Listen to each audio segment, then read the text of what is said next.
ओमाज्ञानतिमिरान्धस्य ज्ञानाञ्जनशलाकया चक्षुरुन्मीलितं येन तस्मै श्रीगुरवे नमः। नमः ॐ विष्णुपादाय कृष्णप्रेष्ठाय भूतले श्रीमते भक्तिवेदान्तस्वामिनिति नामिने। नमस्ते सरस्वती देवे गौरवाणी प्रचारिणे निर्विशेषशून्यवादी पाश्चात्यदेशतारिणे। श्री कृष्णा चैतन्य प्रभु नित्यानंद श्री अद्वैत गदाधर श्रीवासादि गौर भक्तवृंद। हे कृष्ण करुणा सिंधु दीनबंधु जगतपते गोपेश गोपिका कांत राधा कांत नमोस्तुते। तप्त कांचन गौरांगी राधे वृंदावनेश्वरी वृषभानुसुते देवी प्रणमामि हरिप्रिये। हरे कृष्णा कृष्णा कृष्णा हरे हरे, हरे राम राम राम हरे हरे। गीता सुगीता कर्तव्या किम अन्यैः शास्त्र विस्तरैः या स्वयं पद्मनाभस्य मुख पद्मादिनिसृताः। श्रीमद् भगवद गीता के ऊपर हम लोग लगातार साप्ताहिक चर्चा कर रहे हैं और श्रीमद् भगवद गीता जिसे गीतो उपनिषद भी कहा जाता है वो सभी वैदिक ग्रंथों का सार है। ऐसा बताया गया है कि यदि कोई श्रीमद् भगवद गीता का भली प्रकार से पठन मनन करता है और अपने जीवन में उसको ढालने का प्रयास करता है तो उसे अन्य किसी भी शास्त्र को संग्रहित करने की क्या आवश्यकता है, क्योंकि स्वयं भगवान श्री कृष्ण ने, पद्मनाभ भगवान श्री कृष्ण ने अपने श्रीमुख से भगवद गीता बताई है। और भगवान श्री कृष्ण ने स्वयं कह दिया कि वेदैश्च सर्वैर अहमेव वेद्यो वेदांत कृत वेद विद एव चाहम, कि समस्त वेदों के द्वारा जानने योग्य मैं ही हूं, वेदों का संकलन करता भी मैं ही हूं, हाँ, और वेदों का लक्ष्य भी मैं ही हूं। तो इसी क्रम में हम लोगों ने प्रथम अध्याय की चर्चा की और द्वितीय अध्याय जिसे श्रीमद् भगवद गीता का सार भी कहा जाता है उस पे हम लोग क्रमशः चर्चा कर रहे हैं और उसमें ये चौथा हम लोगों का आज क्लास है। पिछले क्लास तक हम लोगों ने श्लोक क्रमांक 54 तक चर्चा किया जिसमें अर्जुन भगवान श्री कृष्ण से ये जिज्ञासा करते हैं कि हे भगवान, आप जिस प्रकार के निष्काम कर्मयोगी का वर्णन कर रहे हैं उनका लक्षण क्या है।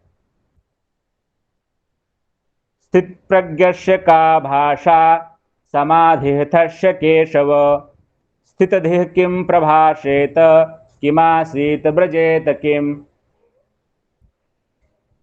हे कृष्ण, आध्यात्म में लीन चेतना वाले व्यक्ति के क्या लक्षण हैं, वह कैसे बोलता है तथा उसकी भाषा क्या है, वह किस तरह बैठता और चलता है। तो ये हम साधकों के लिए, हम लोगों के लिए एक तरह से आप समझ लीजिए कि ये देखने का एक और अपना स्वयं का मूल्यांकन करने का एक विषय होगा कि एक स्थित प्रज्ञ के क्या लक्षण होते हैं। यदि हमें आध्यात्मिक प्रगति करनी है तो हमें यह जानना चाहिए कि एक आध्यात्मिक प्रवृत्ति के एक साधक जो सफलता को प्राप्त हैं उनके क्या लक्षण हैं,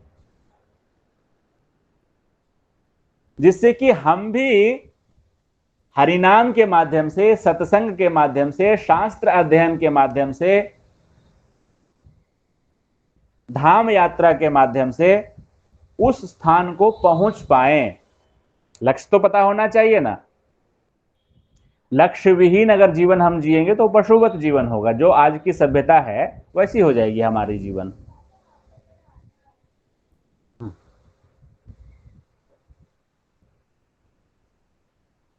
तो अब भगवान श्री कृष्ण जो है वो बताएंगे कि किस प्रकार का लक्षण होता है स्थित प्रज्ञ का।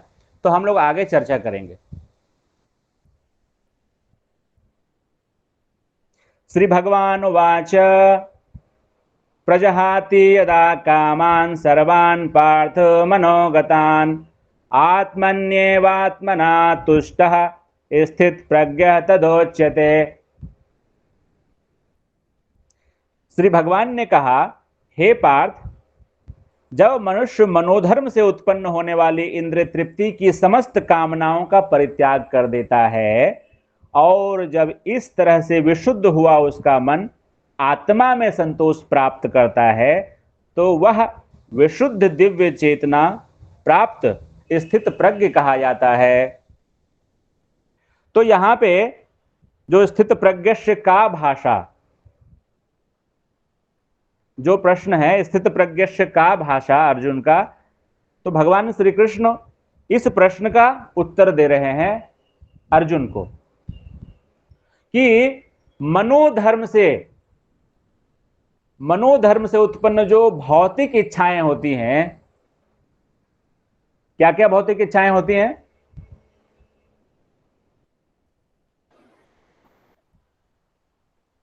अच्छा घर, कपड़े, ये मतलब बाहरी चीजें, यश की इच्छा। यश की इच्छा। यस। तो हमारे 5 इंद्रियां हैं और उनके 5 विषय हैं, रस, रूप, गंध, शब्द, स्पर्श। तो सामान्यतः जो मनोधर्म से उत्पन्न इच्छाएं होती है इन्हीं विषयों के इर्द गिर्द ही घूमती हैं। और छठा जो हमारी इंद्रिय, छठा मन है। मन समस्त इंद्रियों का राजा भी कहा गया है। तो जैसा कि आप लोगों ने बताया कि सामान्य सांसारिक व्यक्ति जो है वह मनोधर्म में कि कैसे मैं अच्छा खा लूं, ठीक है, कैसे मैं अच्छा भोग ले लूं, कैसे लोग ये जाने कि वो कितना महान व्यक्ति है ना, इसी में लगे रहते हैं। लेकिन श्रीमद् भागवत महापुराण में यहां पे जैसे भगवान श्री कृष्ण ने बताया है कि मनोधर्म से उत्पन्न समस्त प्रकार के इंद्रिय तृप्ति की इच्छाओं को त्याग देता है। तो श्रीमद् भागवत महापुराण में भी चर्चा आई है, जिसमें कि एक बहुत ही सुंदर श्लोक है, जिसमें कहा गया है, यस्यास्ति भगवत्य भक्ति अकिंचनाः सर्वैः गुणैः तत्र समासते सुराः हरौ अभक्तस्य कुतो महद्गुणाः मनोरथेन आस्ति धावतो बहिः। कि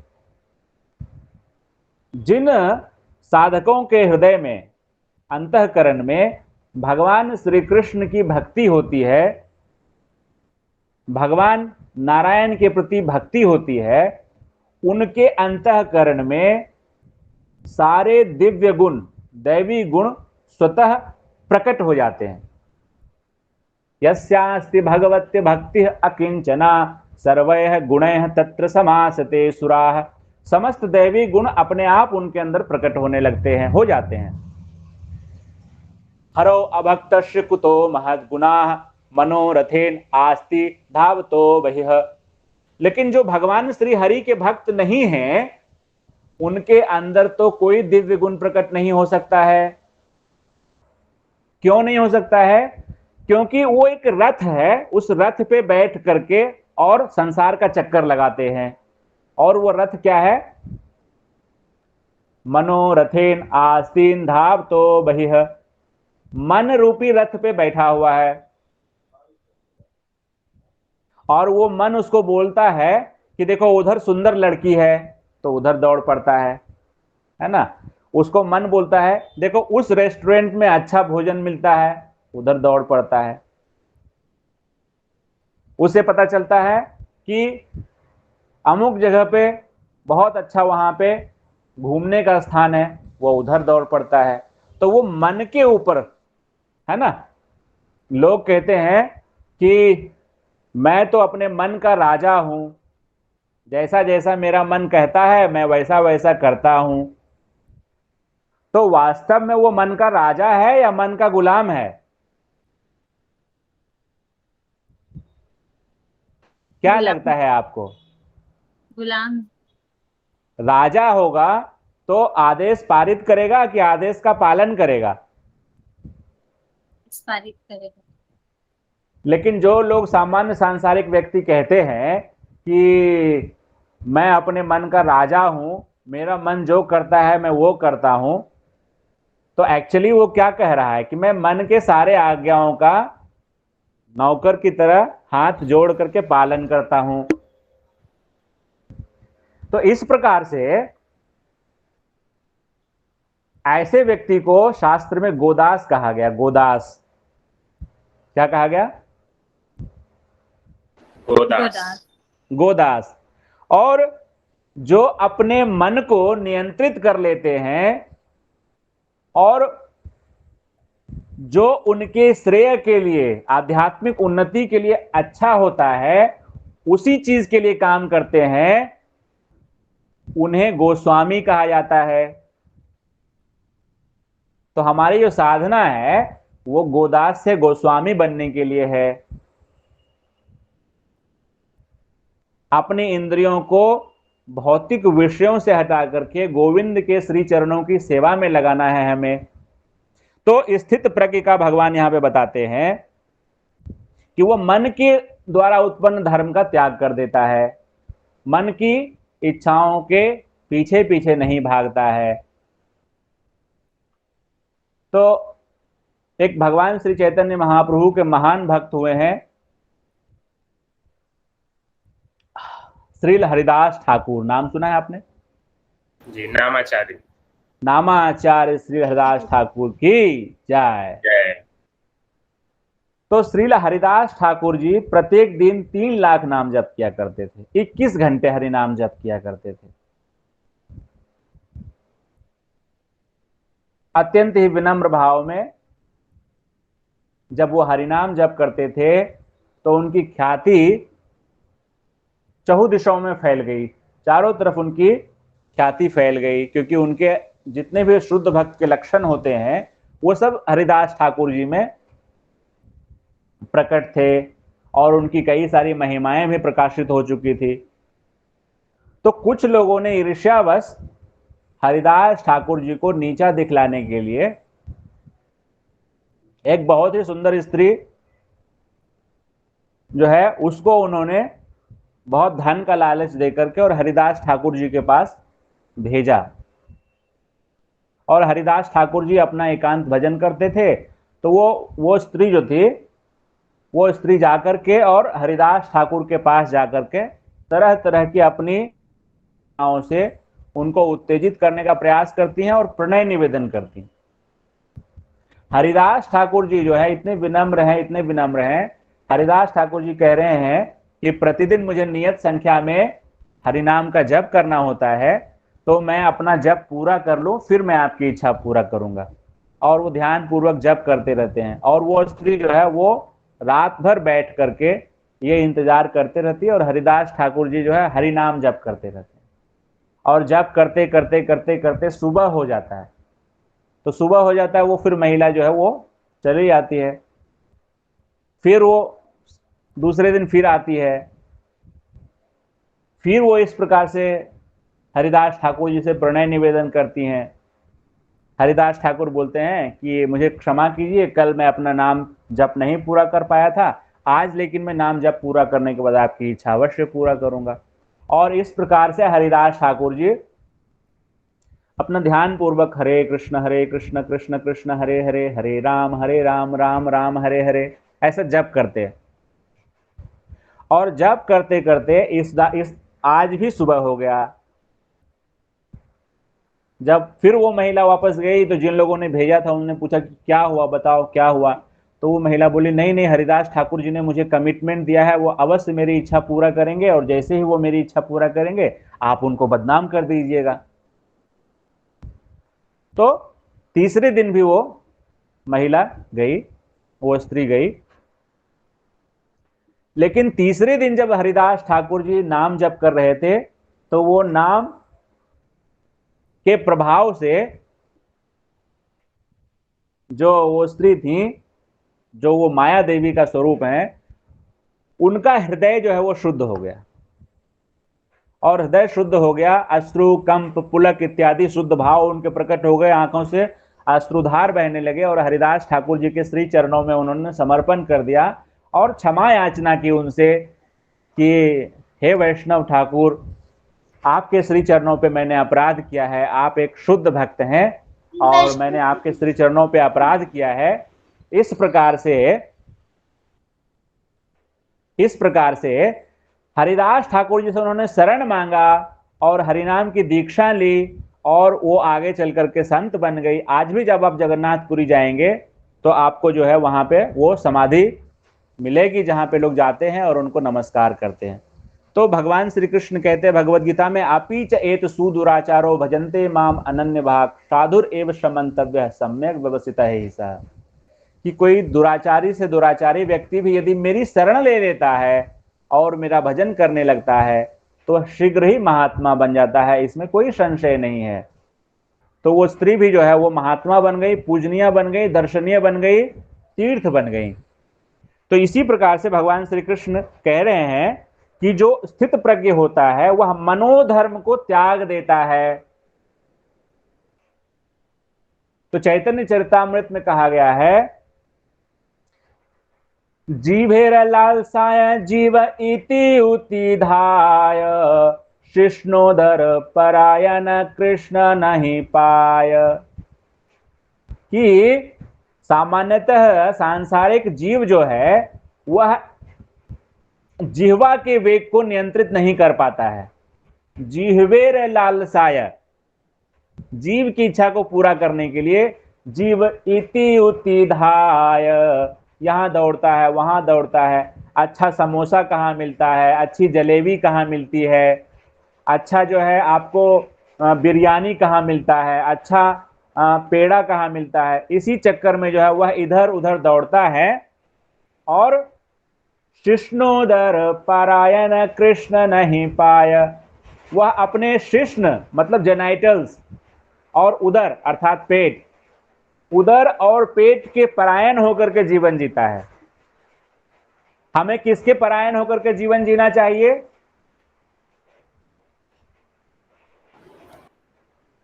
कृष्ण भगवान के। हाँ, भगवत परायण होकर के, नाम भगवान के परायण होकर के, भगवान श्री कृष्ण के परायण होकर के जीवन जीना चाहिए। लेकिन वास्तव में मेरे जैसा पतित जीव जो है वह किसके परायण होकर के जीवन जीता है? कृष्णोदर परायण होकर के, कि कैसे मैं अपने इंद्रियों का भोग ले लूं, कैसे मैं अच्छा भोजन कर लूं। तो ऐसा बताया गया है कि ऐसा जो कृष्णोदर परायण होता है वह कृष्ण को प्राप्त नहीं कर सकता है। तो एटलीस्ट हमारा यह प्रयास होना चाहिए कि हम आचार्यों के श्री चरणों पे चलने का प्रयास करें और केवल भगवान श्री कृष्ण को अर्पित किया हुआ अन्न ही पाएं। जो पदार्थ भगवान श्री कृष्ण को तुलसी दल के साथ अर्पित किया हुआ है, केवल वही कृष्ण प्रसाद ही हम ग्रहण करें। जैसे आगे भगवान श्री कृष्ण बताएंगे, प्रसादे सर्व दुखानाम हानि अश्रुपजायते, समस्त प्रकार के पाप कलमश जो हमारे अंतःकरण में है वो भगवान श्री कृष्ण के प्रसाद से दूर हो जाता है। यज्ञ शिष्टासिनः संतो मुच्यन्ते सर्व किल विषय, भगवद अर्पित अन्न खाने से, जैसे यदि कोई संक्रामक रोग से ग्रसित व्यक्ति है, मान लीजिए कोई कुष्ठ रोगी है, कोई टीबी का पेशेंट, आप उसका जूठा खाएंगे तो वो बीमारी आपको लगेगी कि नहीं लगेगी? Is it scientific? उसी प्रकार से यदि भगवान श्री कृष्ण का जूठा खाएंगे तो कृष्ण भावना भावित हो जाएंगे नहीं हो जाएंगे? चैतन्य चरितामृत में कहा गया है कि भगवान के जो भक्त हैं उनका उच्छिष्ट खाने से, भगवान के भक्त जो हैं उनके श्री चरणों के पाद प्रक्षालित जल का सेवन करने से और भगवान के शुद्ध भक्त के श्री चरणों के रज को अपने मस्तक पर धारण करने से भक्ति की प्राप्ति होती है। तो उसी प्रकार से ये सेम जो है आपका लॉजिक है। जब भगवान श्री कृष्ण, जैसे एक मंदिर में, एक बहुत सुंदर प्रसंग है कि एक मंदिर में, इस्कॉन के मंदिर में जो है, वहां एक दूध की बनी हुई मिठाई बिकती थी। तो बहुत फेमस, मतलब जो काउंटर पे आए नहीं कि खत्म हो जाए। तो उसमें से एक जो है होटल चलाने वाला जो है, वो व्यक्ति वो मंदिर से पूछता है कि भाई इस मिठाई को आप कैसे बनाते हैं। तो मंदिर ने बताया कि इसमें दूध को जलाते हैं, उसमें मिल्क पाउडर डालते हैं, उसमें चीनी डालते हैं, पूरी रेसिपी बताई। तो वो होटल का जो मालिक था वो रेसिपी को सब नोट करके लेके गया, ठीक है, और वो अपने यहाँ पे भी जो है उसको बना के काउंटर पे रखा। लेकिन उसमें टेस्ट वैसा नहीं आ पाया जो इस्कॉन के टेम्पल में वो बिक जाता था। उस मिठाई का नाम इस्कॉन के टेम्पल में रखा गया था सिंपली वंडरफुल। तो वो भक्त पूछ रहे थे कि ये जो है आप लोग सिंपली वंडरफुल में क्या मिलाते हैं? जो आपने जो रेसिपी बताई है उसी हिसाब से हमने बताई, इसको बनाई है, लेकिन उतनी बिक्री नहीं हो रही है और वो टेस्ट भी नहीं आ रहा है। तो भक्तों ने पूछा इसमें क्या क्या मिलाया आपने? तो बोला जैसे आपने बताया, इसमें खोआ मिलाया, इसमें मिल्क पाउडर मिलाया, इसमें चीनी मिलाई, इसमें इलायची मिलाई। तो भक्तों ने कहा अरे इसमें तो आपने एक बहुत इंपॉर्टेंट इंग्रेडिएंट मिलाई ही नहीं है। तो बोला कि वो क्या? बोले इसमें भगवान श्री कृष्ण का लाड़ तो मिलाया ही नहीं आपने जो है। तो जब तक भगवान श्री कृष्ण का लाड़ नहीं मिलेगा उसके अंदर, जब तक भगवान श्री कृष्ण उसको जूठा नहीं करेंगे, उसमें टेस्ट आ ही नहीं सकता है।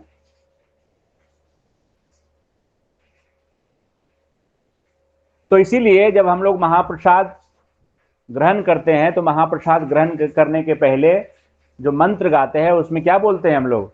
स्वप्रसाद अन्न दिलो भाई, से अन्ना अमृत पाओ, श्री श्री राधा कृष्ण गुण गाओ।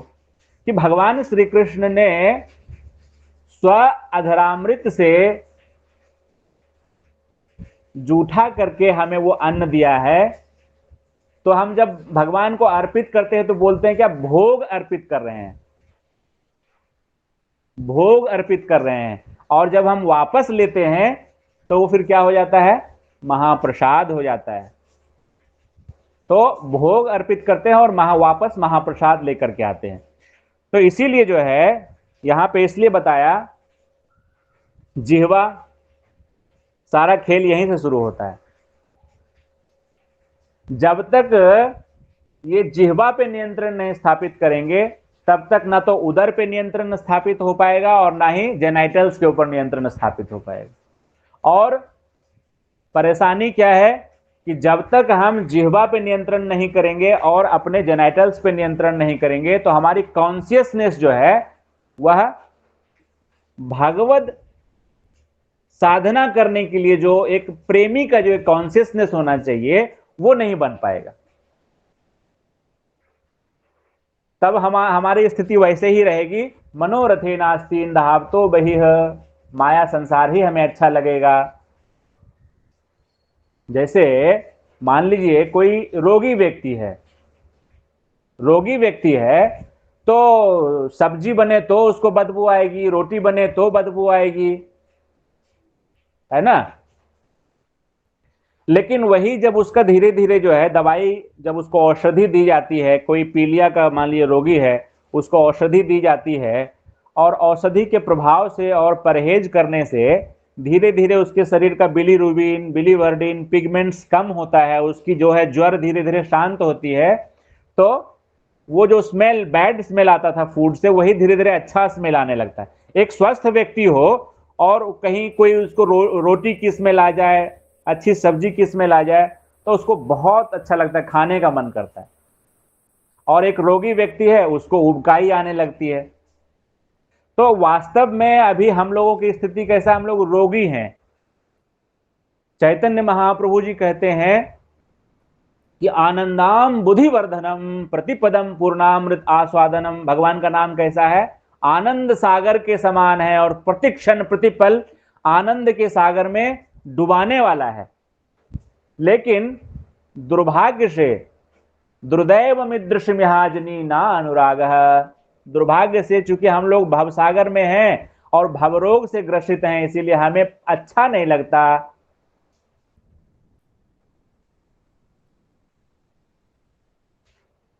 क्या नाम जप करने में उत्साह आता है?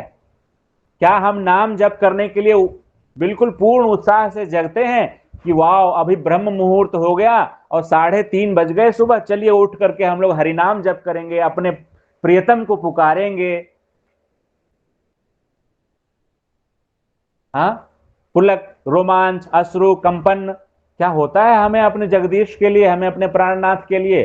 तो यही हमारी दुर्भाग्य है कि हम अभी भौतिक विषयों में आसक्त होकर के अपने अंतःकरण में मलिन वस्तुओं को जमा करने के कारण रोगी हो गए हैं। लेकिन उपाय क्या है? उपाय तो यही है, हरिनाम लेना है। हरिनाम लेते लेते लेते लेते ही हम शुद्ध हो पाएंगे। तो इसी प्रकार से यहां पे प्रभुपाद जी बता रहे हैं कि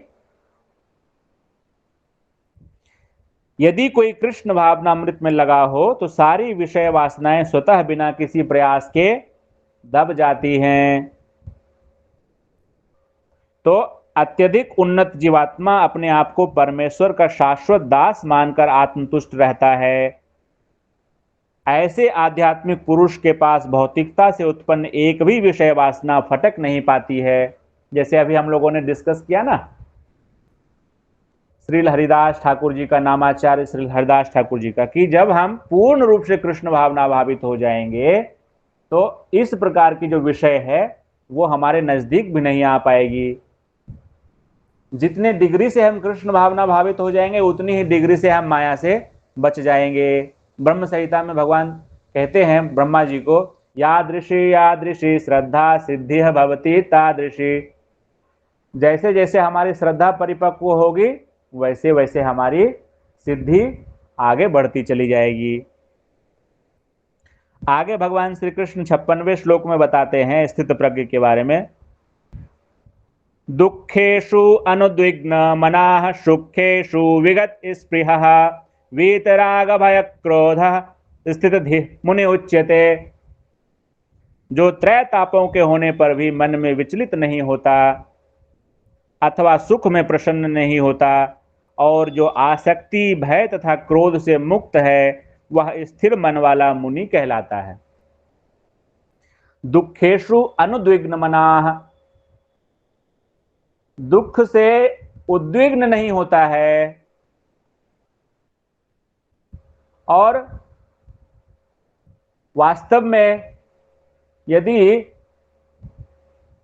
ये तो स्थित प्रज्ञ की स्थिति है, मुझ जैसे जो है अधम जीव के बारे में देखें तो छोटी से छोटी स्थिति बनती है तो ऐसा मन उद्विग्न हो जाता है, लगता है कि अब कुछ बचा ही नहीं। बातें भले बहुत बड़ी बड़ी कर लेता हूं लेकिन वास्तविकता यही है कि छोटी से छोटी भी स्थिति उत्पन्न हो जाए, कोई ऐसी परिस्थिति उत्पन्न हो जाए तो लगता है कि क्या हो गया। उन दिनों जब मैं कॉलेज में था, जब मैं बीएससी एजी कर रहा था, तो एक हमारा rural agriculture work experience programme होता है, तब मैं सावंतवाड़ी में था। तो सावंतवाड़ी महाराष्ट्र में एक जगह है जो रत्नागिरी डिस्ट्रिक्ट में पड़ता है और वहां पे नारायण मंदिर था वहां। और बेलगांव से विष्णु लोकदास आते थे प्रवचन करने के लिए। विष्णु लोकदास बड़े स्थित प्रज्ञ महात्मा थे और बड़ा उनका जो है तगड़ा शरीर था और दिव्य उनका जो है उनकी जो वाणी भी थी स्थित प्रज्ञ के समान दिव्य थी, उनका चाल ढाल सब दिव्य था। तो एक बार उनके बारे में मुझे स्मरण होता है कि लोग बताते हैं इसी प्रकार से एक बार वो प्रवचन करने के लिए, रेगुलर इस्कॉन का प्रवचन करने के लिए आए हुए थे और जोरदार कीर्तन चल रहा था, जय राधा माधव जय कुंज बिहारी, प्रभु जी लीड कर रहे थे। उस वक्त जो है कहीं से कोई समाचार किसी श्रद्धालु को प्राप्त हुआ तो उसने एक पर्चा लिख करके विष्णु लोक प्रभु जी को दिया। प्रभु जी कीर्तन कर रहे थे व्यास आसन पे बैठ करके, और वो पर्चा उनको दिया। प्रभु जी ने वो पर्चा पढ़ करके और अपने जेब में रख लिया, और उसके बाद अपना प्रोग्राम जो है वो रेगुलर दे रहे थे, आगे दे रहे थे। प्रोग्राम लगभग 2 घंटे चला। 2 घंटे कीर्तन हुआ, फिर सत्संग हुआ, फिर प्रसाद हुआ। उसके बाद फिर जो है उन्होंने बताया कि मुझे जल्दी जाना है, प्रोग्राम खत्म करके बोला मुझे जल्दी जाना है। तो फिर श्रद्धालुओं ने पूछा कि क्या आप क्यों इतनी जल्दी क्यों निकलना चाह रहे हैं? तो उनसे पूछा गया कि ऐसा क्या मतलब आपको मैसेज आया है जो? तो बोला कुछ नहीं, बस वो मेरा पुत्र था, वो 7 साल का जो है पुत्र था, वो उसका जो है शरीर छूट गया है। तो यदि हमारे आपके जैसा व्यक्ति होगा तो क्या होगा?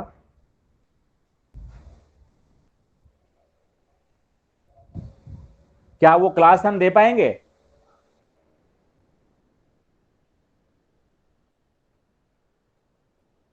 आवाज आ रही है? जी प्रभु, जी प्रभु। हाँ, हम लोग दहाड़ मार करके रोने लगेंगे, उस क्लास को नहीं दे पाएंगे। लेकिन भगवान के भक्त कैसे होते हैं? दुखेषु अनुद्विग्न मनाः सुखेषु विगत स्पृहः। और सुख में जो है उनकी कोई स्पृहा नहीं होती है। ऐसे जो भक्त होते हैं, जो स्थित प्रज्ञ होते हैं, उनका सुख के प्रति जो है कोई स्पृहा नहीं होता। और हम लोग कोई छोटी से छोटी कोई वस्तु हुई नहीं कि जो है ना फेसबुक पे डालना शुरू कर दिए, स्टार्टेड न्यू जॉब, ठीक है, और purchase this plot at this place, और जो है अपने आप को मतलब हम सुख को जो है इतना ज्यादा ये करने लगते हैं कि जैसे लगता है कि हमने भगवत प्राप्ति कर ली है। मनुष्य जीवन का वास्तविक उद्देश्य भगवत प्राप्ति करना है, और जब तक हम लोग भगवत प्राप्ति नहीं कर लेते हैं तब तक कोई भी उपलब्धि हमारे जीवन में जो है वो मायने नहीं रखती। इसीलिए जो स्थित प्रज्ञ होते हैं उनको इससे कोई फर्क नहीं पड़ता। दुख और सुख दोनों को वो कृपा मानते हैं। दुख में सोचते हैं कि मेरे विगत पाप कर्म को भगवान अपनी कृपा से जल्दी जल्दी क्षय कर रहे हैं, मुझे कर्म जो मेरे ऊपर कर्म की गठरी जमा है उससे मुझे मुक्त किया जा रहा है। और जब उनको सुख मिलता है तो वो सोचते हैं कि भगवत कृपा से मुझे अनुकूल परिस्थिति मिली है, और वो भगवान की अच्छी से अच्छी सेवा करने का प्रयास करते हैं, आसक्त नहीं होते। और स्थित प्रज्ञ कैसे होते हैं? वीतराग भय क्रोध स्थित धीर मुनि रुच्यते। वो हर प्रकार के आसक्ति से, हर प्रकार के राग से मुक्त होते हैं, और उनके अंदर जो है भय नहीं होता। तो भय नहीं होता तो क्या मेट्रो ट्रेन के सामने कूद जाते हैं क्या स्थित प्रज्ञ? नहीं प्रभु जी। उनको भय नहीं होता। भय नहीं होने का मतलब यह है कि उनको, चूंकि वो जन्म मृत्यु जरा व्याधि के जो भव सागर है, ये जन्म मृत्यु का, उसको उन्होंने पार कर लिया है, उन्होंने अपने आत्म स्वरूप को प्राप्त कर लिया है। तो इसीलिए अब उनको इस बात का भय नहीं है कि मैं मरूंगा तो क्या होगा। समझ रहे हैं इसको समझने की आवश्यकता है कि जब भगवत प्राप्ति कर लेंगे, जब आत्म साक्षात्कार हो जाएगा, आत्म स्वरूप में स्थित हो जाएंगे, तो इस बात का भय नहीं रह जाएगा कि अब मेरा क्या होगा, क्योंकि उन्होंने भगवत प्राप्ति कर ली है।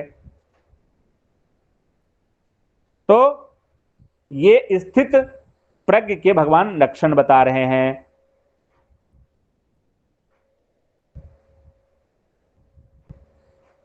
तो श्रील प्रभुपाद जी कहते हैं यहां पे, स्थित धीह मुनि सदैव कृष्ण भावना भावित रहता है, क्योंकि वह सारा सृजनात्मक चिंतन पूरा कर चुका होता है। वह प्रशांत निःशेष मनोरथांतर कहलाता है, या जिसने शुष्क चिंतन की अवस्था पार कर ली है और इस निष्कर्ष पर पहुंचा है कि भगवान श्री कृष्ण या वासुदेव ही सब कुछ हैं। वासुदेवः सर्वम इति स महात्मा सुदुर्लभः। वह स्थिरचित्त मुनि कहलाता है। ऐसा कृष्ण भावना भावित व्यक्ति तीनों तापों के संघात से तनिक भी विचलित नहीं होता, क्योंकि वह इन कष्टों को भगवत कृपा के रूप में लेता है और पूर्व पापों के कारण अपने को अधिक कष्ट के लिए योग्य मानता है, और वह देखता है कि उसके सारे दुख भगवत कृपा से रंच मात्र रह जाते हैं। श्रीमद् भागवत महापुराण में बहुत सुंदर एक श्लोक आया है,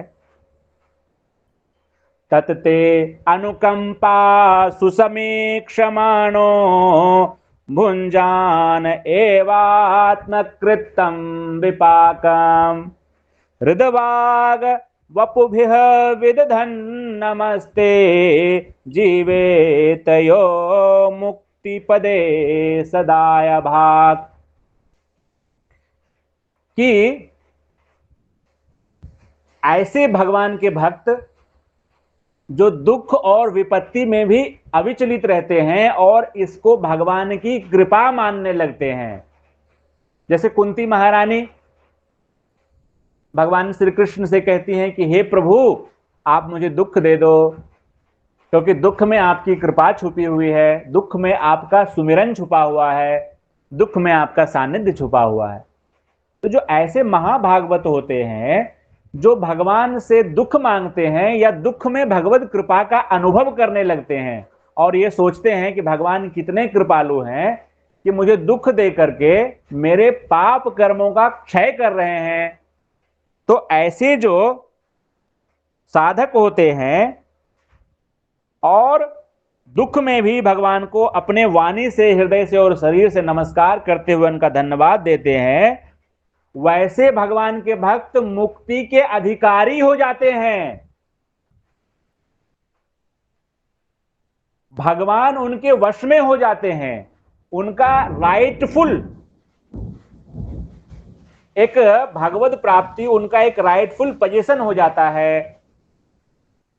इसमें श्रील विद्याभूषण आचार्य जैसे महान वैष्णव बताते हैं कि जैसे कोई पुत्र मात्र जीवित रहने से ही अपने पिता के संपत्ति का वारिस हो जाता है, पिता के संपत्ति में अधिकार लेने के लिए पुत्र को कुछ करना पड़ता है क्या? नहीं। मात्र उसको जीवित रहना है, मर गया तो बात ही अलग है।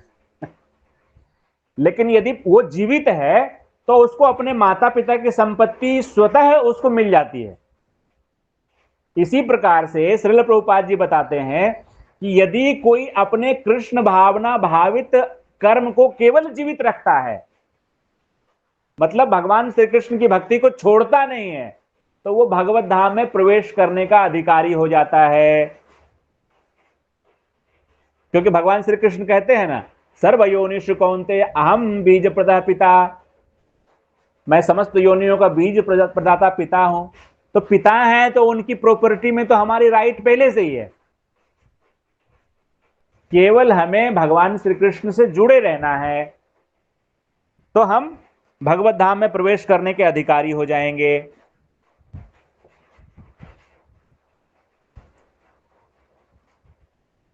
आगे भगवान कहते हैं, कहीं पे कोई प्रश्न होगा तो पूछ सकते हैं आप, क्योंकि ये सारे जो है ना हम लोगों के लिए आइडियल हैं। हमें अपनी साधना से इस अवस्था को प्राप्त करना है कि कोई विपत्ति, बड़ी से बड़ी विपत्ति आ जाए। ऐसे कोई भक्त का उदाहरण बता सकते हैं आप? दुखेषु अनुद्विग्न मनाः सुखेषु विगत स्पृह वीतराग भय क्रोध स्थित धीर मुनिरुच्यते।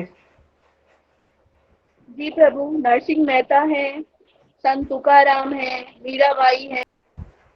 जी, एक चैतन्य महाप्रभु के टाइम पर एक भक्त थे ना जिनको अंग्रेज बहुत मारते थे, वो वही नामाचार्य श्री हरिदास ठाकुर। ठाकुर जी, अंग्रेज नहीं, नवाब थे। जी, ठीक है, वहां के काजी ने उनको कलकत्ता के 22 मार्केट में तब तक चाबुक से पीटने का हुक्म दिया जब तक कि वो मर न जाए, क्योंकि हरिदास ठाकुर जी जन्म से मुस्लिम थे। तो जब वो हरिनाम जप करने लगे तो ये काजी से बर्दाश्त नहीं हुआ कि वो उनका कॉन्सेप्ट था कि इतना अच्छा इनको जन्म मिला है इस्लाम में, और ये काफिरों का जो है धर्म अपना करके, और ये क्या ये कृष्ण कृष्ण कर रहा है और अपने मनुष्य जीवन को व्यर्थ गवा रहा है। तो उन्होंने उनको आदेश दिया कि आप इसे छोड़ दो और नमाज पढ़ो। तो हरिदास ठाकुर जी ने कहा कि अल्लाह और कृष्ण में कोई फर्क नहीं है, और जिसको जैसा भगवान प्रेरणा देते हैं वो वैसा जो है अपना भगवान से प्रेम करता है, और मुझे भगवान ने श्री कृष्ण नाम प्रदान किया है, तो मैं भगवान श्री कृष्ण के नाम को नहीं छोड़ सकता हूं। तो काजी ने कहा कि हम आपको कटवा देंगे। तो हरिदास ठाकुर जी ने कहा कि यदि आप मेरे शरीर के 1000 टुकड़े करेंगे तो 1000 टुकड़ों में से भी हरे कृष्ण की आवाज आएगी। तब उन्होंने उनको मृत्यु दंड दिया था। लेकिन जब उनके ऊपर जब जल्लाद चाबुक चला रहे थे तो वो हम लोग, हमें कोई मान लीजिए गाली दे देगा या कोई थप्पड़ मार देगा, तो हम बोलेंगे कि हे प्रभु ये मरता भी नहीं है, हाँ मैं आपका इतना नाम लेता हूं लेकिन मुझे इसने इतना अपमानित किया, इसका कुछ होता भी नहीं है। लेकिन हरिदास ठाकुर जी की आंखों में आंसू था और वो कह रहे थे कि हे भगवान आप इस पे करुणा करिए, आप इनको क्षमा कीजिए, क्योंकि ये नहीं जानते हैं कि ये अपराध कर रहे हैं, ये तो अपने अपने राजा के आदेश का पालन कर रहे हैं ना, तो ये निर्दोष हैं, आप इनको क्षमा कर दीजिए। और ऐसे ही जब ईसा मसीह को भी जब सूली पे क्रूसीफाई किया जा रहा था दुष्टों के द्वारा, तो उन्होंने भी यही कहा था कि oh my father in the heaven please forgive them, they do not know what they are doing. तो ये वैष्णव का एक हृदय होता है। वैष्णव का अकारण करुण होते हैं और कहते हैं मार खे प्रेम दे। यदि आप वैष्णव को पिटाई भी कर देंगे, मार भी देंगे, तब भी वो आपको प्रेम ही करेगा, क्योंकि वो देखता है ना, सर्वत्र कृष्ण को ही देखता है। सर्वत्र कृष्ण को जब देखेगा, स्थावर देखो वो न जंगम देखो वो तार मूर्ति, जब भगवान श्री कृष्ण की मूर्ति को देख रहा है तो वो कैसे किसी के अमंगल की कामना कर सकता है। माता जी आप बताइए कोई उदाहरण। मीराबाई। हाँ मीराबाई को भी जब जहर दिया गया तो उन्होंने जो है जानते बूझते कि जो है मुझे राणा ने विष दिया है, लेकिन उन्होंने जो है उनके लिए कोई अमंगल कामना नहीं की, उसको स्वीकार कर लिया। प्रहलाद महाराज कितना उनके पिता ने उनके प्रति क्या नहीं व्यवहार किया, मारने के लिए क्या प्रयास नहीं किया। प्रहलाद महाराज ने नरसिंह भगवान से क्या मांगा कि हे प्रभु जो मुझे भय है कि मेरे पिता आपके इतने द्वेषी थे और उन्होंने आपके भक्त के प्रति जो है इस प्रकार से व्यवहार किया है, तो उनकी क्या गति होगी, कृपया करके उनको क्षमा करके आप अपने धाम में उनको स्थान दे दीजिए। प्रहलाद महाराज का हृदय देखिए। तो इस प्रकार से यहाँ पे ऐसे ऐसे महान संतों के गुण हैं ये। दुखेषु अनुद्विग्न मनाः सुखेषु विगत स्पृहः वीतराग भय क्रोध स्थित धीर मुनिरुच्यते। तो जगत गुरु श्रील प्रभुपाद जी जब प्रचार कर रहे थे तो first class people, second class people, third class people, अलग अलग तरह के लोगों के बारे में बता रहे थे। तो एक उसमें से जो श्रोता थे उन्होंने अपमानित करने के लिए प्रभुपाद जी से पूछा कि प्रभुपाद जी आप किस क्लास के व्यक्ति हैं। तो प्रभुपाद जी जो है जो प्रोविजन कर रहे थे तो वहां से नीचे आए, उनको प्रणाम किया और कहा कि मैं तो 10th क्लास का व्यक्ति हूं। तो ये जो है एक वैष्णव का जो भाव होता है। ठीक है, तो आगे का श्लोक, यह सर्वत्र अनभिस्नेहः तत तत प्राप्य शुभाशुभम न अभिनंदन्ति न द्वेष्टि तस्य प्रज्ञा प्रतिष्ठिता। इस भौतिक जगत में जो व्यक्ति न तो शुभ की प्राप्ति से हर्षित होता है और न अशुभ के प्राप्त होने पर उससे घृणा करता है, वह पूर्ण ज्ञान में स्थिर होता है। तो हम सब यही चाहते हैं ना कि हमेशा सक्सेस सक्सेस सक्सेस। हाँ, कितने लोग हम में से हैं जो कि एग्जाम में फेल कर जाएंगे तो भी जो उनको कोई फर्क नहीं पड़ेगा। हाँ, और हमारा समाज कैसा है, जो है बच्चे का जन्म होने से पहले अल्ट्रासाउंड करा करके उसका गर्भ जानने का प्रयास करता है। मतलब हम इतने आसक्त हैं, इतने धूर्त हैं कि हम हर चीज को इस एंगल से देखते हैं कि ये होगा तो अच्छा, ये होगा तो बुरा, ये होगा तो अच्छा, ये होगा तो बुरा। लेकिन स्थित प्रज्ञ कैसे होते हैं? स्थित प्रज्ञ जो है वो हर स्थिति में भगवान की कृपा को देखते हैं, हर स्थिति में जो है। जैसे एक भजन है ना, सीताराम सीताराम सीताराम कहिए, जाहि विधि राखे राम सोहि विधि रहिए।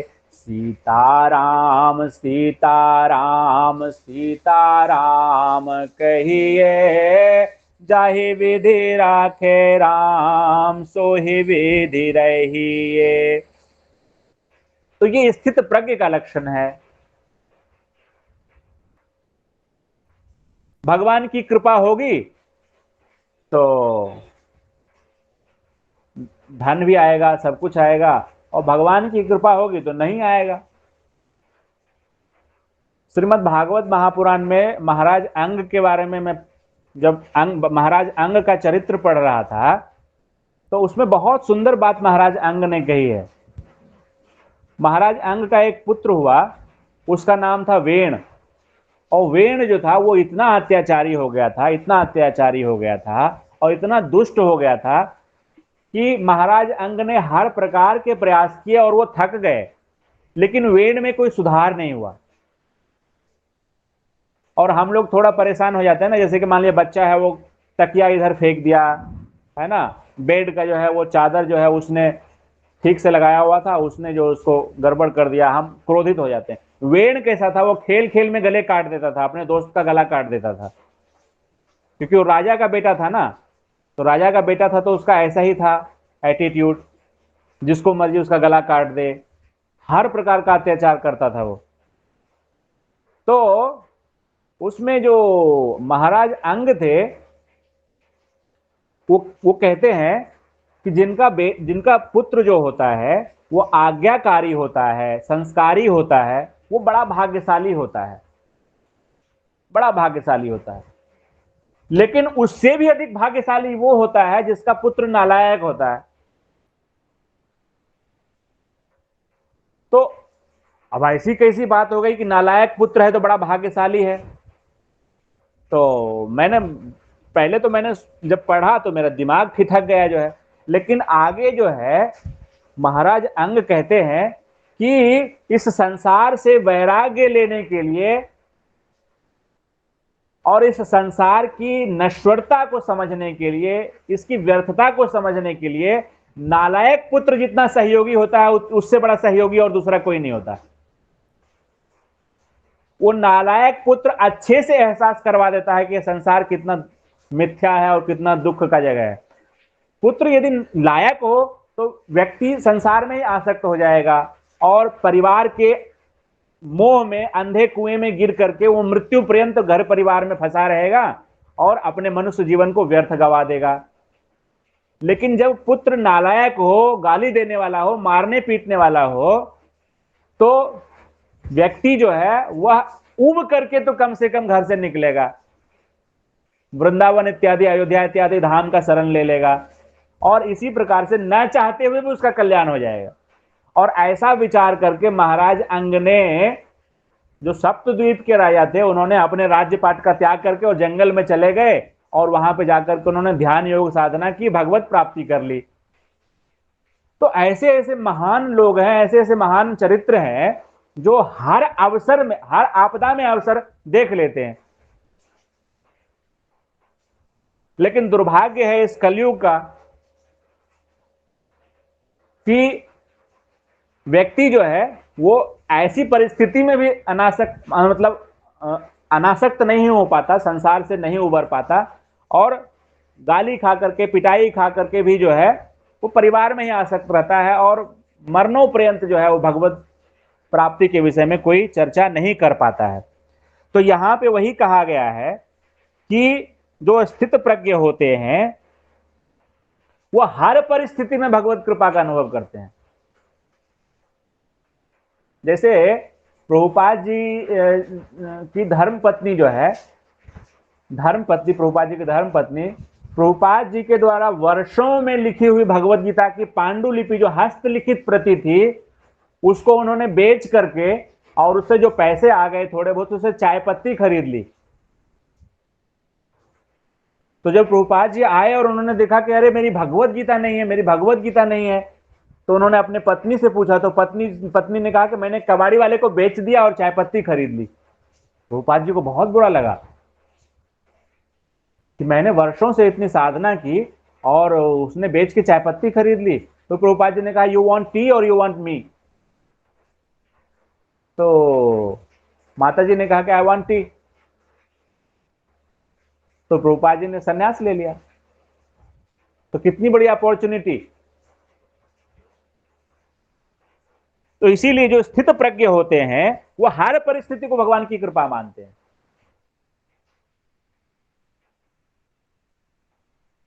लेकिन सामान्य सांसारिक व्यक्ति कैसे होते हैं, वो यदि उनको मतलब उनके मनोनुकूल यदि सब कुछ होता रहे तो सोचेंगे कि भगवान की कृपा है, और थोड़ा कुछ यदि इस प्रकार से हो जाए तो भगवान ने मेरे साथ ऐसा क्यों कर दिया, भगवान से ही मतलब वो क्वेश्चन मार्क लगा देते हैं। तो ये भक्ति नहीं है, ये बिजनेस है। आगे देखते हैं। बहुत सुंदर यहां पे भगवान श्री कृष्ण उदाहरण देकर के समझा रहे हैं कि ऐसी स्थिति को प्राप्त करने के लिए कोई उदाहरण है। तो भगवान कहते हैं, यदा संहरते चायम कूर्मो अंगानीव सर्वशः इंद्रियाणि इंद्रियार्थेभ्यः तस्य प्रज्ञा प्रतिष्ठिता। जिस प्रकार कछुआ अपने अंगों को संकुचित करके खोल के भीतर कर लेता है, उसी तरह जो मनुष्य अपनी इंद्रियों को इंद्रिय विषयों से खींच लेता है वह पूर्ण चेतना में दृढ़ता पूर्वक स्थिर होता है। तो भगवान ने देखिए कितना यहां पे सुंदर उदाहरण दिया है, कछुए का उदाहरण दिया है। कछुआ जो है वो जब आवश्यकता होती है तभी वो अपने पैर को बाहर निकालता है और सिर को बाहर निकालता है। बाकी समय में कछुआ अपने खोल के अंदर पड़ा रहता है, और इससे क्या होता है, जो हिंसक पशु हैं, शिकारी हैं, उससे वो बचा रहता है। खोल के अंदर चला जाता है ना, आप देखेंगे खोल के ऊपर से कोई उसको प्राणी है, कोई कुत्ता है, भेड़िया है, कोई भी है, वो उसको खोल को कुछ भी करेगा, वो डेड के जैसा पड़ा हुआ है। फिर जब देखेगा भूख लगी या कुछ ऐसा आवश्यक हुआ, इधर उधर देखेगा, फिर उस हल्के से सिर को निकाल करके और पैर को निकाल के चलना शुरू कर देगा। तो स्थित प्रज्ञ होते हैं वो कछुए के समान होते हैं, वैसे पड़े हैं। जब कोई सत्संग हुआ तो कान का इस्तेमाल कर लिया, नहीं तो पड़े हैं। और जब कहीं भगवान के मंदिर में गए, धाम में गए, भगवान का दर्शन किया, हाथ पैर का इस्तेमाल भगवान के मंदिर में जाने के लिए, मंदिर का मार्जन करने के लिए किया। अपने इंद्रियों का इस्तेमाल भगवान श्री कृष्ण का सत्संग अटेंड करने के लिए किया, भगवान कृष्ण का नाम लेने के लिए किया। और जैसे ही कोई सामान्य सांसारिक चीजें आई, सिनेमा आ गया खोल के अंदर,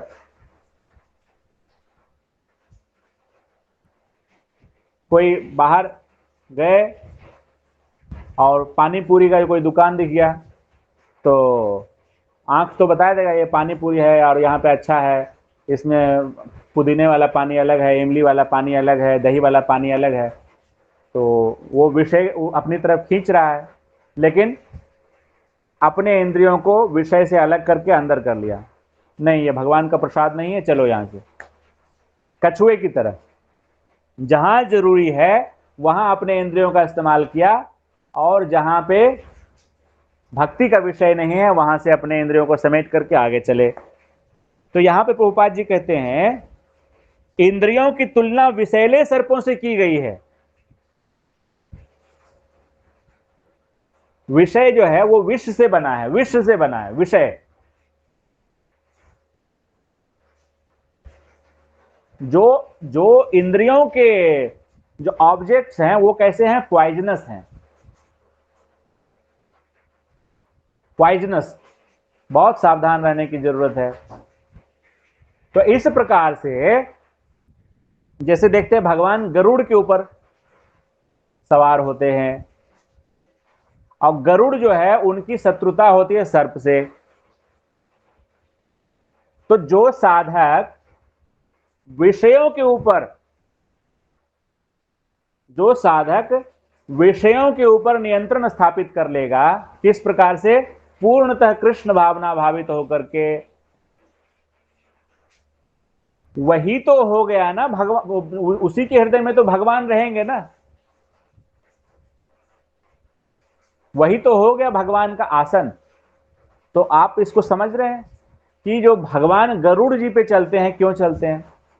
सबसे पहले हमको गरुड़ जी का अनुगमन करना है, और ये जो विषय रूपी, जो विष रूपी जो विषय हैं और सर्प रूपी जो इंद्रियां हैं, उस पर नियंत्रण स्थापित करना है। जब हम इस प्रकार से कर लेंगे गरुड़ जी के पद चिन्हों पे चल करके, तो भगवान हमारे शरीर में भी निवास करने लगेंगे, योगारूढ़ हो जाएंगे हम। तो ये बहुत सुंदर बात है कि जब तक हम इंद्रिय विषयों से अपने आप को अलग नहीं करते, तब तक ऋषिकेश, ऋषिकेश मतलब जो इंद्रियों के स्वामी हैं,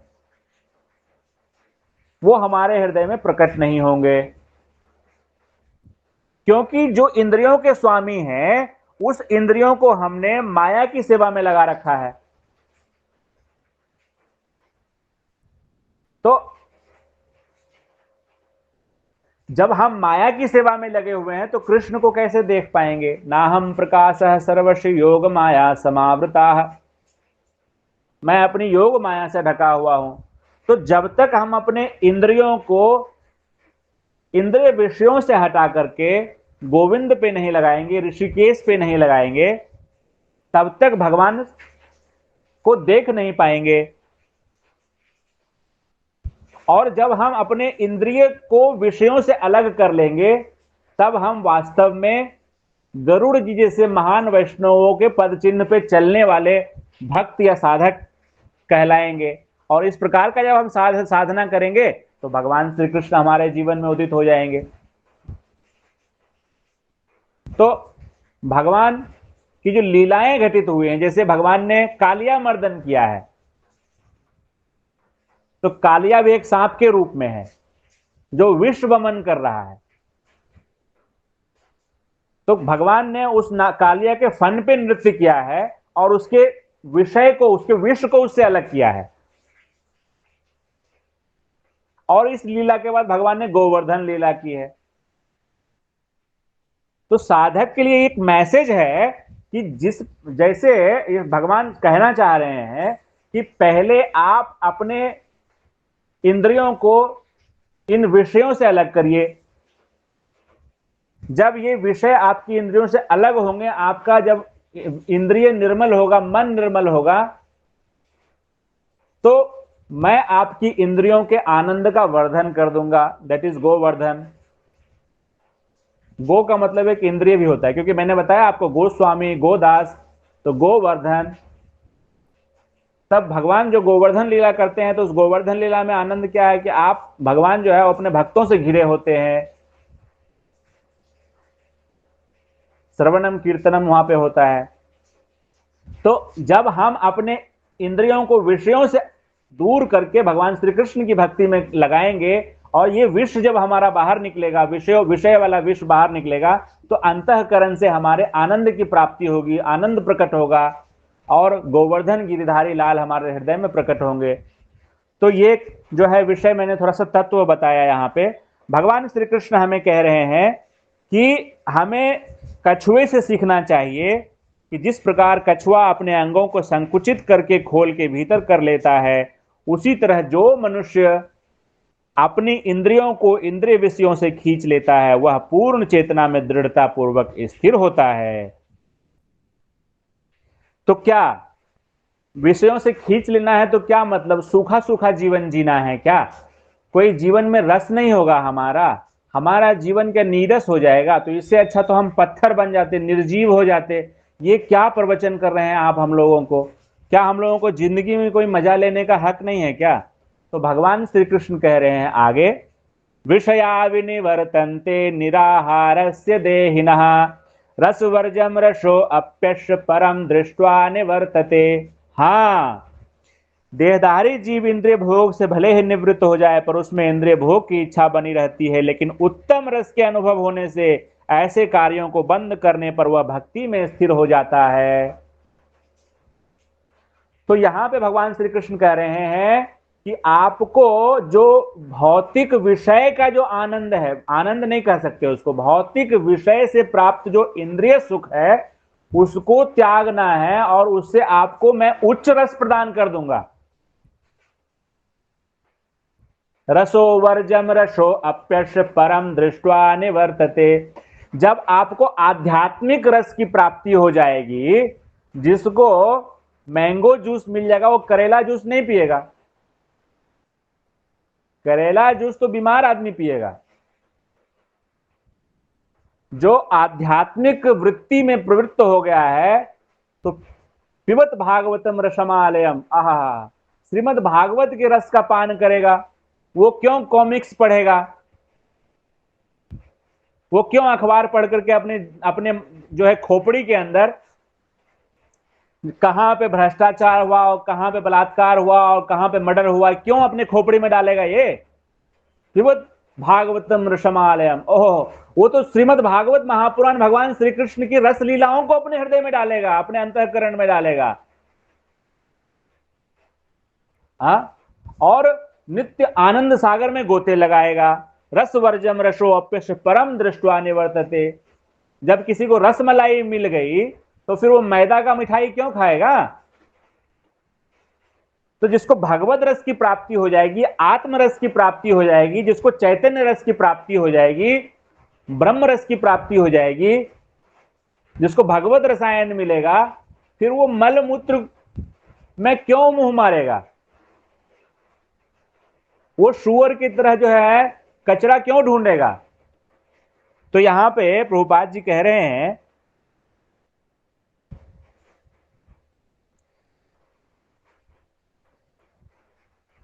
अल्प ज्ञानी व्यक्तियों के लिए इंद्रिय संयम के लिए अष्टांग योग जैसी विधि की संस्तुति की जाती है, जिसमें यम, नियम, आसन, प्राणायाम, प्रत्याहार, धारणा, ध्यान आदि सम्मिलित है। किंतु जिसने कृष्ण भावनामृत के पथ पर प्रगति के क्रम में परमेश्वर कृष्ण के सौंदर्य का रसास्वादन कर लिया है, उसे जड़ भौतिक वस्तुओं में कोई रुचि नहीं रह जाती। तो आध्यात्मिक रस की प्राप्ति होती है, वो अंतःकरण से मिलता है। हमारा स्वरूप आत्मा का स्वरूप है, हम लोग सच्चित आनंदमय स्वरूप है। उस स्वरूप का जब कनेक्शन भगवान से हो जाता है तो डायरेक्ट रसधार जो है वो प्रवाहित होने लगती है। बाहर भटकने की आवश्यकता नहीं होती है। मन रूपी रथ पे बैठ करके और इधर उधर भटकने की आवश्यकता नहीं रह जाती है। भगवान के नाम, रूप, गुण, लीला, धाम इत्यादि की चर्चा में वो असीम आनंद की प्राप्ति करता है। लेकिन वो आनंद की प्राप्ति कब होती है? जब इंद्रियां शुद्ध होती हैं।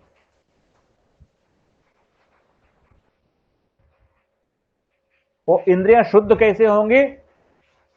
हरि नाम का जप करने से। हरे कृष्ण कृष्ण कृष्ण हरे हरे, हरे राम राम राम हरे हरे। ध्यान पूर्वक जब हम इस नाम का जप करेंगे, सत्संग करेंगे, तो धीरे धीरे हमारे हृदय जो है अंतःकरण निर्मल होगा और हमारे हृदय से अनर्थ जो है धीरे धीरे दूर भागेंगे। एक दिन में नहीं होता है, क्योंकि अनादि काल से हम लोगों ने जो है भौतिक विषयों से संपर्क स्थापित किया हुआ है, तो इसमें समय लगता है, अनर्थ निवृत्ति में समय लगता है। लेकिन अनर्थ निवृत्ति के समय ही अधिकतर साधक जो है वो भक्ति को छोड़ देते हैं। क्योंकि जैसे मान लीजिए कोई 20 साल से कोई जो है पाखाना का टंकी है, 20 साल से वो ढक्कन उसका बंद है, ठीक है, अब उसको कोई खोला उसको सफाई करने के लिए, तो उसका जो बदबू होता है वो आसपास के 200-400 मीटर तक फैल जाता है। जो उसी प्रकार से जो ये ढक्कन जो है अनादि काल से हमने इसको खोला नहीं, जड़ माया के संपर्क में जो है हमने केवल चमड़े का सुख भोगा है। तो उसको जब हम हरिनाम जप करके अंतःकरण को जब साफ करना शुरू करते हैं, तो पहले तो जब अनर्थ ही निकलता है, समुद्र मंथन होता है, तो पहले क्या निकलता है? पहले विष निकलता है कि पहले अमृत निकलता है? पहले विष निकलता है। पहले विष निकला, अमृत का घड़ा तो बाद में निकला, सबसे अंत में निकला। तो ये अनर्थ निवृत्ति का स्टेज है। तो हमें पता चलता है कि मेरे अंदर इतनी ईर्ष्या, मैं इतना गंदा, मेरे अंदर इतनी काम वासना, इतनी भोग इच्छा, लेकिन घबराना नहीं है। चरय वेति चरय वेति, चलते रहो, तब तक चलते रहो जब तक त्रिभंग ललित भगवान श्री कृष्ण के की प्राप्ति न हो जाए, रस सागर की प्राप्ति न हो जाए, तब तक हमको चलते रहना है, सावधानी पूर्वक, साधक सावधान होकर के चलते रहना है। तो अभी हम लोगों ने जो है श्लोक नंबर 59 तक चर्चा किया है। अभी जो है ये श्लोक जो आने वाला है, ये फॉल डाउन के 8 स्टेप्स आने वाले हैं। वो 8 स्टेप्स भी समझना चाहिए हम लोगों को, क्योंकि भगवान श्री कृष्ण जो है यहाँ पे समझा रहे हैं कि किस प्रकार से हम इंद्रिय भोग से आसक्त होकर के अपना नुकसान कर रहे हैं, लेकिन उसको कंट्रोल कैसे कर सकते भगवान वो भी बताएंगे। उसको कंट्रोल कैसे करेंगे, पतन जो है उसको पहले ही स्टेप पे कंट्रोल किया जा सकता है, उसके बाद कंट्रोल नहीं कर पाएंगे, स्पीड पकड़ लेता है वो।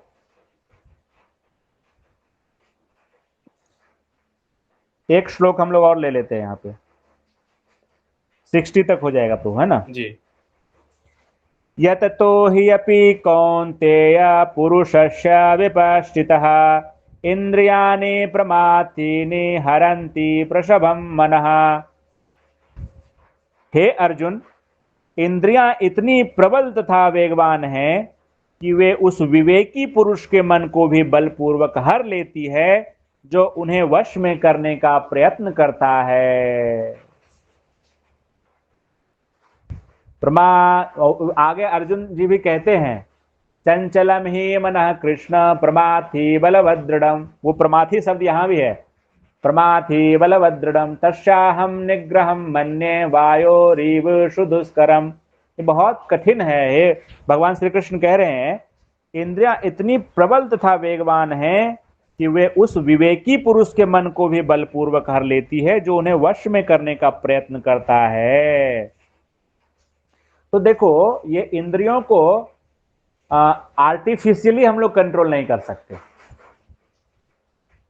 भगवान कहते हैं, भूमि अपो अनलो वायु खम्मन बुद्धिर एव च अहंकार इति यम्मे भिन्ना प्रकृति अष्टधा। कि ये अष्टधा प्रकृति तो मेरी शक्ति है, और ऐसा कौन है जो भगवान श्री कृष्ण की शक्ति को नियंत्रित कर सकता है? ये हमारी तो कुछ शक्ति नहीं है। जो आप सुन रहे हैं वो कृष्ण की शक्ति से, और जो मैं बोल रहा हूं भगवान श्री कृष्ण की शक्ति से। तो भगवान श्री कृष्ण की शक्ति ही है ये मन। मन को कौन नियंत्रित कर सकता है? यहां पे उदाहरण दिया गया है कि विश्वामित्र जैसे महर्षि तथा पूर्ण योगी को भी मेनका के साथ विषय भोग में प्रवृत्त होना पड़ा।